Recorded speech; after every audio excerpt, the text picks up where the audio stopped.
পাইছে কালকে পরশু কি করে খামু কন এই যে কাউন্টারে কাম করে চলি হ্যাঁ কাউন্টার বন্ধ হয়ে গেলে কি করে খামু কন জামাই নাই হুত নাই জামাই না হুত নাই এই কাউন্টার ঝাড়ু দিয়া তার মধ্যে নিয়ে পোলামাইয়া খাওয়াই মেহনত করে খাওয়াই জামাই মাইয়া বিয়া দিছি জামাইটা ভালো না অ্যাক্সিডেন্ট হইয়া ঘরে বুয়া পঙ্গু হয়ে তা কি করে চলুন কন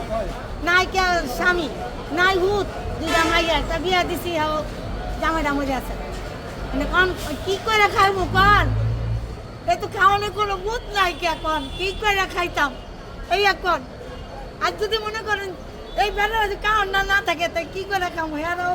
জাতি পাবো কই আমিও টেয়া পাবো কই আমিও কইতে খাবো কন এক পুরা মাড়িও নাই যদি কন যে এক পুরা মাড়ি বিডা তাও নাই সব গাঙ্গে ভাঙ্গে নিছে নদীতে এটি কইরা কোনো মতে চলি দুটা ডাইল ভাত খাই কালকেও দিন দেখেছে আনা খাওয়া দোকানটা ভাঙ্গা লয়ে আছে একটু চার দোকান আছে গেছিলাম ভাই সময় পাই নাই পরশু দিন ভাঙ্গা লয়ে আছে চা আগে করে আর পাইনি দরে কাছেও যাইতারি নেই যে ভাই দোকানটা দিয়া যান ভাঙ্গা লাইছে অনেক কি চাম এই কষ্টের মধ্যে আছি বুঝছেন এই সরকার যাওয়ার পথে কষ্ট কষ্ট করতে করতে এই তো খাইছি আর কত কষ্ট করুক কর এই তো সরকার আইসে কইছি আশা করছি আল্লাহ এই জন্য মা বুকে ফিরে আইছে আল্লাহ যেন আমাদের ভালো রাখে সরকারও চলতারে আমাকে যেন সরকারে দেহে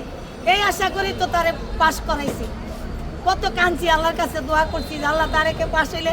আমাদের ভালো চলতে পারবো ভালো খাইতে পারবো ভালো পজিশনে চলতে পারবো এমন মনে করেন অনেক এই জুলুম মানে কি করে খামু কন